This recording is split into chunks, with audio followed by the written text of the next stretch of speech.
அஜித் சாருக்கு ஜோடியாக பிங்க் ரீமேக்ல நடிக்கவிருக்கும் வித்யா பாலன் இவங்களுக்கு படத்துல மொத்தம் 5 காட்சிகள் தான் இருக்கு. 6 நாட்கள் மட்டும்தான் அவங்க கிட்ட கால்ஷீட் கேட்டு இருப்பதாக வட இந்திய இணைய இதழ் ஒன்றுல பேட்டி அளிச்சிருக்காரு நம்ம போனி கபூர்.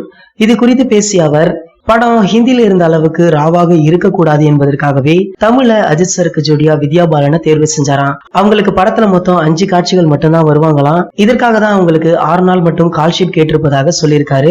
அதே போல ஹிந்தியில 2 பாடல்களாக இருந்ததை தமிழ்ல 4 பாடல்கள் என்று மாற்றி இருக்காங்க.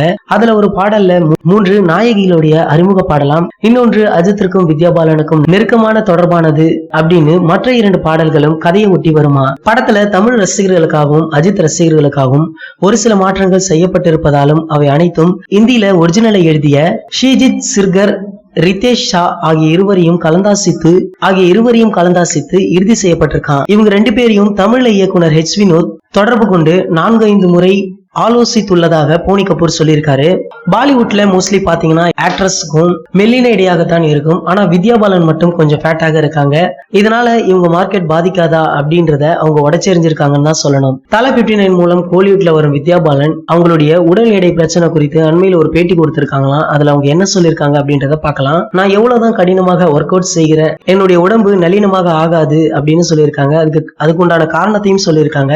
அது என்னன்னா இவங்களுக்கு ஹார்மோன் பிரச்சனை இருக்கா, அதனாலதான் இவங்களுடைய எடை குறையாமல் போய்விட்டதாக சொல்றாங்க. மேலும் இவங்க எந்த அளவு ஒர்க் அவுட் செய்யறாங்களோ அந்த அளவுக்கு இவங்களுடைய எடை கூடுமா. இவங்கள படப்பிடிப்புல பலரும் சந்தித்து உடல் எடையை குறைக்கலாமே அப்படின்னு சொல்லுவாங்களாம். அந்த வேலைகள்ல எனக்கு கொஞ்சம் கோபம் வரும் அப்படின்னு சொல்லியிருக்காங்க. இந்த தகவலை பற்றிய உங்களின் கருத்துக்களை கீழே உள்ள கமெண்ட் செக்ஷன்ல கமெண்ட் பண்ணிடுங்க. இந்த வீடியோ பிடிச்சிருந்தா லைக், ஷேர், மறக்காம நம்மளுடைய சேனலை சப்ஸ்கிரைப் பண்ணுங்க. மேலும் அப்டேட் மிஸ் பண்ணாம பார்க்க பக்கத்துல உள்ள பெல் பட்டனையும் கிளிக் பண்ணிடுங்க. இந்த 2 வீடியோவை நீங்க மிஸ் பண்ணிருந்தீங்கன்னா கிளிக் பண்ணி பாருங்க.